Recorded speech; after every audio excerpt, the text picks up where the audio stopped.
കഴിച്ചോ? പൈസ തരാ. ഞാൻ അരുൺ വ്ലോഗി എന്ന് പറഞ്ഞൊരു യൂട്യൂബ് ചാനലിൽ നിന്നാ. ഒരു കട്ട്ലേറ്റ് കഴിച്ചാൽ 50 രൂപ വെച്ച് കിട്ടും. അങ്ങനെ 5 കട്ട്ലേറ്റ് കഴിച്ചാൽ 250 രൂപ കിട്ടും. കട്ട്ലേറ്റ് എടുത്തോ? സാപ്പിട്ടോ. പേരെന്താ? രാജൻ. ഇവിടെയാണോ? വീട് എവിടെയാണോ? മൂന്നാറ്. ഇപ്പൊ ഇവിടെ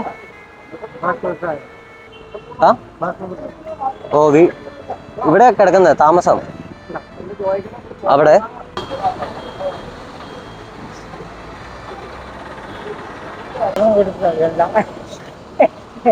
കരണ്ട പോട്ടെ. എന്നാ ഈ പൈസ കൂടെ പിടിച്ചോ. കഴിച്ചു. ഓക്കെ, ഇത് പാഴ്സലാക്കി തരാം. കുഴപ്പമില്ല, പോട്ടെ. കഴിച്ചു. നല്ല